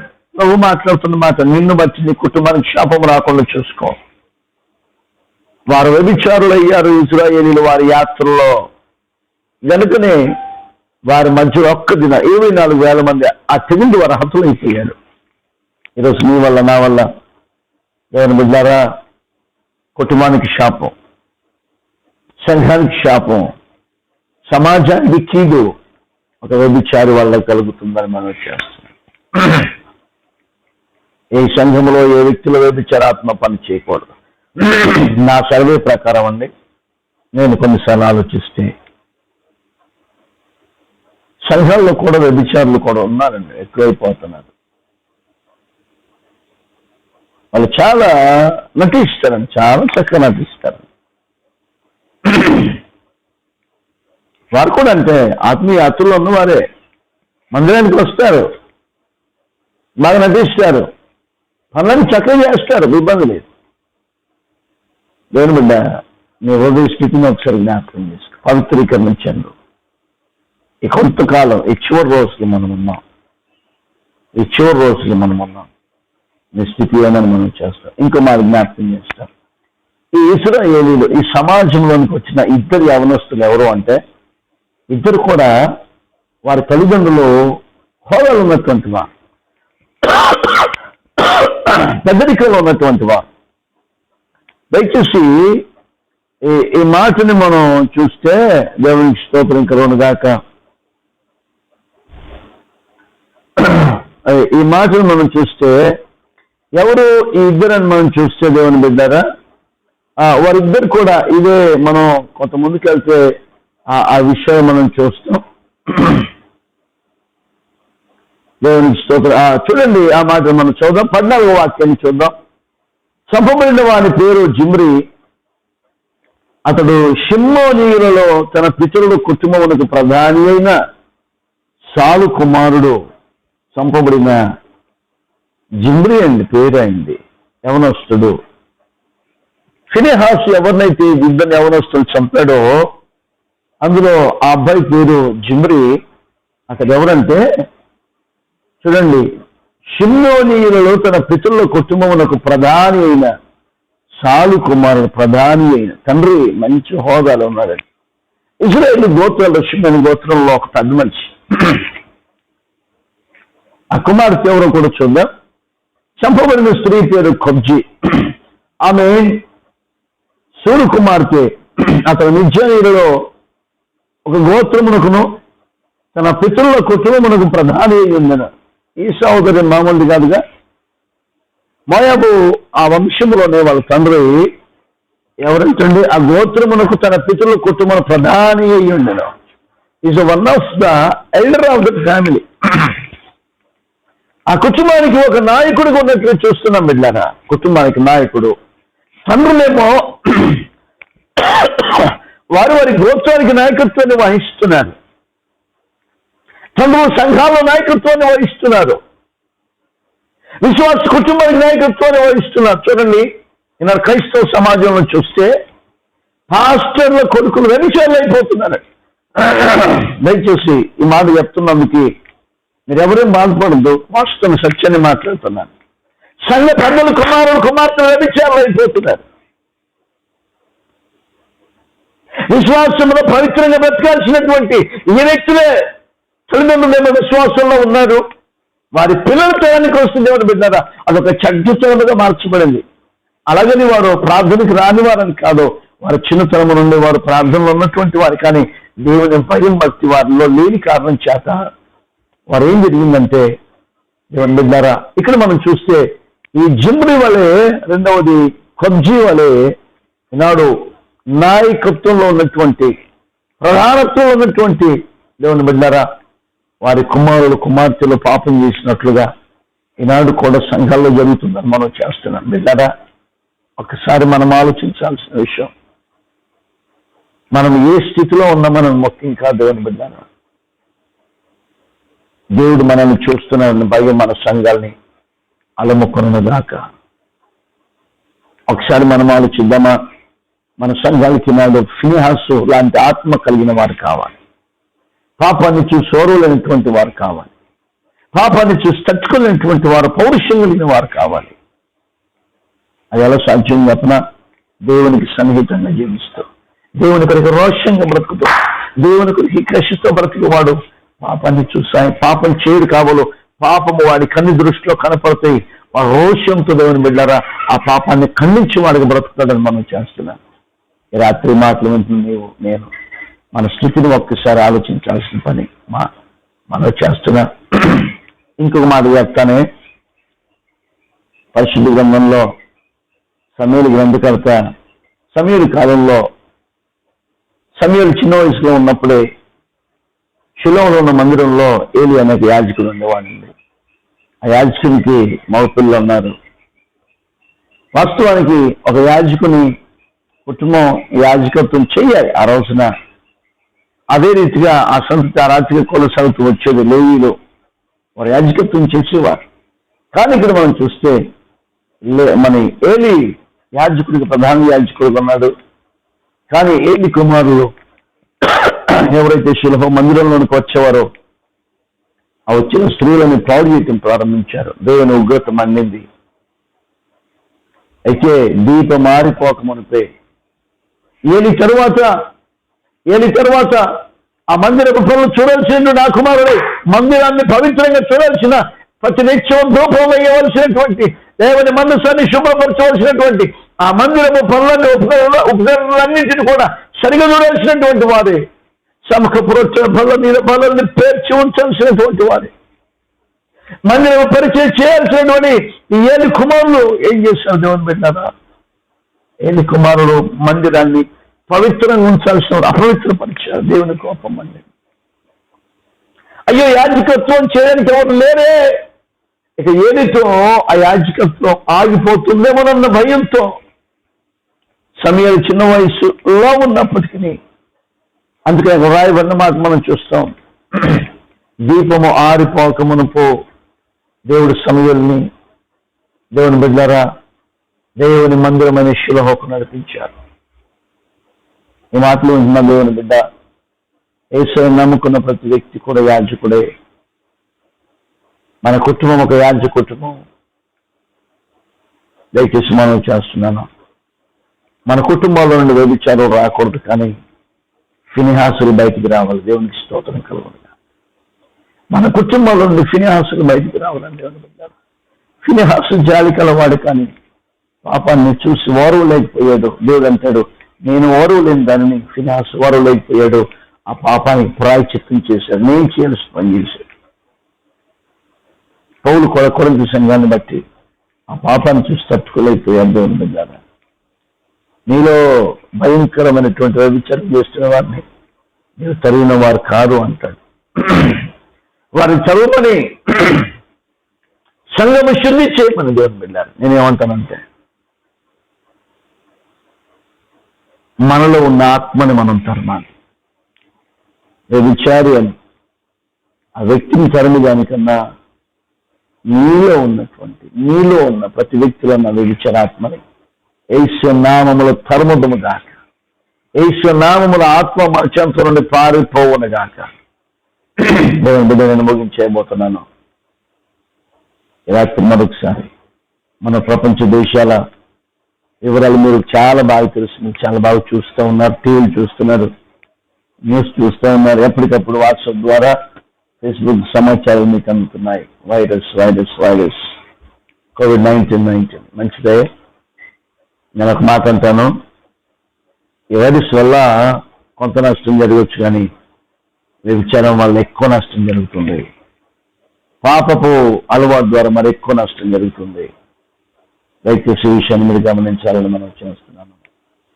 ఈ వైరస్ నుండి మీరు కాపాడబడాలని, సంఘాలు పవిత్రీకరణ చెందాలని, ఆత్మ సంబంధమైన ప్రతి వ్యక్తి మహిమ నుండి అధిక మహిమలోనికి వెళ్ళాలని, పరిశుద్ధత నుండి అధిక పరిశుద్ధతలోనికి రావాలని పరిశుద్ధాత్మ దేవుడు ఆశించిన వాడై ఈ సాయంకాల వేళ సమాచారాన్ని మనకు అందిస్తున్నారు. దయచేసి గమనించాలి. మీరున్న స్థలంలోని మీరు మోకరించి ప్రయత్నించేయండి. మీరున్న స్థలంలోని మీరు మోకరించి ప్రయత్నించేటువంటి మీద దయచేసి మనం చేస్తున్నాను. దయచేసి మనందరూ కళ్ళు మూసుకుందాం. నువ్వే స్థితిలో ఉన్నా పర్వాలేదు, ఏ చోట ఉన్నా కళ్ళు మూసుకుని, తల్లి అమ్మా కళ్ళ మీద కొమ్మ తీసుకొని, ఇంతవరకు ప్రభునితో మాట్లాడిన మాటలు ఇది నా కొరకని భావించు. నువ్వు అనుకుంటుండొచ్చు కదా, అయ్యో నేను వ్యభిచారం చేయలేదే అని. వ్యభిచారం మన శరీరంతో చేసే పాపం మాత్రం కాదు, హృదయంతో చేసే పాపం. ఒక స్త్రీని కానీ పురుషుని కానీ మోహపు కాపము చూపుతూ చూసావా, ఆ వ్యక్తితో నువ్వు అప్పుడే పాపం చేసావు. ఆ పాపం దేవుని గ్రంథంలో లిఖితం చేయబడింది.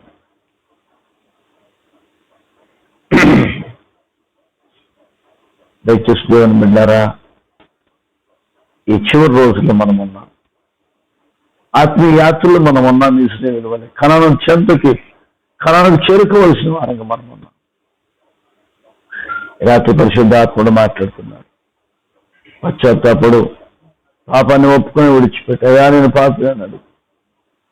ఈ రాత్రి నా ప్రభు తన పరిశుద్ధాత్మను మన మీద కుమ్మరించునుగా, తన రక్తం మనందరి మీద ప్రోక్షించబడునుగా. ఆ తెగులు వలన సుమారుగా 24,000 మంది చనిపోయినట్లు చూస్తున్నాం. బిడ్డారా,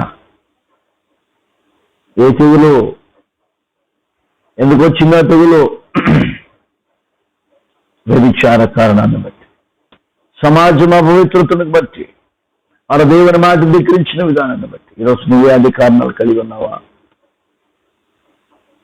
దేవుని ఉగ్రత మన మీద ఉంటుంది. మనం చేస్తాం. పశ్చాత్తాపడి మారమనిసిపోండి. తిరిగి మళ్ళా దేవునితో రికమెండ్ చేయి, తిరిగి పునరుద్ధరించబడు. తల్లి ఎవరొస్తుందా? పెద్దవారు సహితం దేవుని పెట్టారా? వయసు తేడా లేకుండా అందరు కళ్ళు మూసుకుని పశ్చాత్తాపం కలిగి దేవుని పాదాలు పట్టుకుందాం. ఒక్కసారి మీ మనసులో ప్రార్థించి, ప్రభా మీరు మమ్మల్ని జ్ఞాపకం చేసుకో. నేను తెగులు అంటున్నాను, కానీ అసలైన తెగులు మా హృదయాల్లో ఉందన్న విషయం మర్చిపోయిన సమాజంగా ఉన్నాను. వ్యభిచారానికి ప్రాయశ్చిత్తం చేయబడినప్పుడు తెగులాగినట్లు చూస్తున్నాం. అవును, పాపానికి ప్రాయశ్చిత్తం చేయబడి కూడా తెగులాగదు. ఆ ప్రాయశ్చిత్తం ఫినిహాస్ చేశారు. పాపం వారిలో నుండి తొలగిపోయినప్పుడు ఆ తెగులు ఆగినట్లుగా మనం చూస్తున్నాం. పాపం నీ చెంత నుండి దూరం చేయబడితే ఒక పరిశుద్ధుడిగా మార్చబడితే దేవుని బిడ్డ తెగులు నీ ధరిచారు. పరిశుద్ధుల శవం కుళ్ళు పట్టుదల వాక్యం ఉంది. నీ పరిశుద్ధుని కుళ్ళు పట్టనియవు అనే వాక్యాన్ని మనం చూస్తాం. మనుషులెవరు పవిత్రులు కాకపోయినా ఆయన రక్తం ద్వారా మనం పరిశుద్ధతలో పడుతున్నాం. ప్రార్థన చేసుకుందాం. దేవునికి స్తోత్రం. ప్రేమగల తండ్రి, మరొకసారి సాయంకాల వేళ మిమ్మల్ని స్తుతిస్తున్నాయి. ఎంతరైతే మీ వీడిలో ఈ లైవ్ ద్వారా మీ మాటలు విన్నారు, అందరినీ జ్ఞాపకం చేసుకోండి.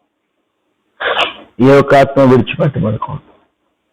నేరుగా వారి మధ్యలోనికి వెళ్ళకపోయినా ఈ రీతిగా మీ మాట వారి కుటుంబాన్ని, వారి హృదయాన్ని దర్శించడానికి మీరు ఏర్పాటు చేసిన ఛానల్ బట్టి మిమ్మల్ని స్తుతిస్తున్నాను.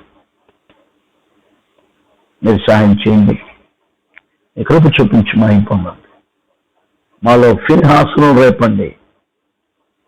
మాలో ఫిన్హాసును లేపండి. మీ మనస్సు కలిగి రోషం కలిగిన వారు లేపండి నాయన. పాపాన్ని చూసి సహించలేని వారిని లేపండి. పాపానికి ప్రాయశ్చిత్తం చేయగలిగిన వారిని లేపండి. మీరు మా అందరి కోసం ప్రాయశ్చిత్తం చేశారు. సెలవులో మాకు విమోచన ఇచ్చాను. ఆ పరిశుద్ధతను ఆయన నేను కాపాడుకొని చివరి వరకు బతుకున్నట్లు మీరు సాధించు. మరొకసారి మీ వీళ్ళందరినీ బట్టి మీకు స్తోత్రాలు. ఎప్పుడైతే పాపం అయిందో, ఆ పాపం వారి మధ్య నుండి తొలగిపోయిందో, ఆ తెగులు ఆగినట్లుగా, తెగులు ఆగడానికి ఫినెహాసు కారణం అన్నట్లుగా మీరు ఈ దిన వాక్యం మాకు తెలియచేశారు. ఈ ప్రపంచంలో తెగులు ఆగటానికి మేమందరం ఒక సాధనములుగా బ్రతుకుదాము గాక. కానీ మీరు సాయం చేసి మీ వీళ్ళందరికీ ఫినెహాసు ఆత్మను మీరు దయచేయండి. మీరు ఓరవలేనిది మేము ఓరవలేక నాయన, మీ మనస్సు కలిగిన వారమై మీ కొరకు బతుకున్నట్లుగా మీరు కృపను గ్రహించి మేము ఘనత మీ ప్రభావములు మీకు చెల్లిస్తూ మమ్మల్ని అందరినీ కూడా మా హృదయ లోతుల్లో దాగి ఉన్న పాపాలన్నిటిని బయటికి లాగి పవిత్రపరిచి శుద్ధీకరించి పవిత్రులుగా చేసి మీ దృష్టిలో మేము నిర్దోషులుగా నిష్కలంకులు బతకటానికి మీరు సాధించి మా గంట ప్రభావాలు మీకు చెల్లిస్తూ నన్ను మమ్మల్ని న్యాసానికి అప్పగిస్తూ ఎందరైతే మోకం చేకివేయించారో ఒకసారి వారందరినీ కూడా మీ పేరు దీవిస్తూ ఉన్నాం. తండ్రి, వారి కుటుంబం తెగులు పారిపోయి మీ దీవెనలకు పాత్రలు యోగులు చేసి మహిమ పొందమని గనక మీ ప్రభావం మీకు చెల్లిస్తూ మీ బిడ్డలు న్యాసానికి అప్పగించుకుంటా యేసునామమున వేడుకొంచున్నాను మా తండ్రి. ఆమేన్, ఆమేన్, ఆమేన్. యేసు రక్తం చెయ్యం, యేసునామమునకే చెయ్యం. శిలువ రక్తం సంపూర్ణ విజయం కలుగును గాక. ఆమేన్, ఆమేన్, ఆమేన్. మంచిది. దేవునికి స్తోత్రం. ఇలాగ వీక్షించిన దేవుని బిడ్డలని మీ అందరికీ నా హృదయపూర్వక వందనాలు తెలియజేస్తున్నాను. దేవుని బిడ్డారా, కొంతపాటి ఆలస్యమైన దేవుని మాటలు విన్నారని మనస్ఫూర్తిగా సంతోషిస్తున్నాను. మనం విని విడిచిపెట్టకుండా ఈ శేష జీవితం అనగా మిగిల్చబడిన రోజుల్లో సంఘముగా రూపాంతరం చెందే ప్రయత్నం చేద్దాం. ఒక చిత్తమైతే ప్రతి రాత్రి ఈ కొంతకాలంలో మనకి దేవుడిచ్చిన ఈ అవకాశం, కరోనా ఈ వైరస్ వల్ల ప్రభుత్వం వారు లాక్డౌన్ చేశారు కదా, అందరు ఇంట్లో ఉండాలని దేవుడు మనకి ఇచ్చిన ఈ అవకాశం అంతా సద్వినియోగపరచుకుందాం. దయచేసి గమనించండి. వీలైతే ప్రతి సాయంకాలం మీ అందరికీ వాక్యాన్ని పంచుకోవాలని ఆశ కలిగి ఉన్నాం. విలువైన సమాచారం మీకు అందించాలని మీరందరూ వినండి, అనేకులు తెలియచేయండి. ఈ ఛానల్ మీరు సబ్స్క్రైబ్ చేయటం మర్చిపోవద్దండి. అనేకులకి తెలియచేయండి, స్నేహితులకి, పొరుగు వారికి. మరి విశేషంగా నేను కొన్ని సూచనలు చేస్తున్నాను. గవర్నమెంట్ వారు కూడా మనకి కొన్ని సూచనలు తెలియచేసిన వైరస్ రాకుండా వాటిని కూడా మనం పాటించాల్సిన అవసరం ఉంది. దయచేసి గమనించాల్సిన విషయం ఏంటంటే, మీరు ప్రతిరోజు లేవగానే బయటికి వెళ్ళి వచ్చిన తర్వాత మీ చేతులు క్లీన్ కడుక్కోవడం మర్చిపోకుండా, మీరు బయటికి వెళ్ళి వచ్చిన తర్వాత ఒకవేళ బయటికి వెళ్ళాల్సిన పని ఉంటే మీ బట్టలు తీసేసి స్నానం చేసుకుని ఇంట్లోనికి రండి. దయచేసి గవర్నమెంట్ వారు చూపించినటువంటి ఎక్కువగా బయట తిరిగి ప్రయత్నం చేయొద్దు. మీరు ఇంట్లోనే ఉండండి, దేవుని వాక్యం వినండి, వాక్యం చదువుకుని ప్రార్థన చేసుకోండి. మంచి సమయాన్ని ప్రిపరేషన్ టైం అంతా నేను కరోనా పుణ్యం అంటా, ఇది కరోనా మనకు మంచి చేసింది, దేవునికి స్తోత్రం. ఇంట్లో కూర్చుని వాళ్ళు ఎప్పుడు రోడ్ల మీద తిరిగి మనల్ని దేవుడు సంతోషంగా అయినా ఇంట్లో కూర్చొని మీరు వాక్యం చదువుకోండి, నాతో గడపండి. దేవుడు మంచి సమయం మనకి ఇచ్చాడు కనుక మీరు తప్పకుండా, ఇది కీడు కొరకు కాదు, మేలు కొరకే. దేవుడు మనం సిద్ధపరచడం కొరకే, సార్వత్రిక సంఘం సిద్ధపాటు కొరకే ఇది ప్రపంచానికి ప్రభు ఇచ్చిన ఒక మంచి బెస్ట్ ఆఫర్ ప్రకటిస్తున్నాను. దయచేసి మీరు అందరూ గమనించండి. వీలైతే ప్రతి సాయంకాలం ప్రభు చిత్తమైతే ఈ రీతి మనల్ని కలుసుకోవడం ప్రభు మనందరికీ తన కృప మనందరికి ప్రసాదించి నడిపించను గాక. ఈ విషయమై మీరందరూ ప్రార్థన చేయండి. తప్పకుండా స్తోత్రం. అదే రీతిగా రేపు వీలైతే 9 గంటలకి 8:30 లేదా 9 గంటలకి మళ్ళీ ఈ రీతిగా మనం గడుపుదాం. మీరు ఆలోపే మీ భోజన కార్యక్రమాలు కానీ, అంటే మీరు ఈ సెషన్ తర్వాత భోజనం చేసుకుంటేనే మంచిది నా అభిప్రాయం. మీ వస్తువులు సిద్ధపరచుకొని మీరు మీతో పాటు కుటుంబీకులు అందరూ కలిసి దేవుని మాట దీన్ని బలపరచబడండి. ఇటు మాటలు దేవుడు నుంచి ఆస్వాదించిన దాకా. ఆమె ప్రైజ్ టు గాడ్.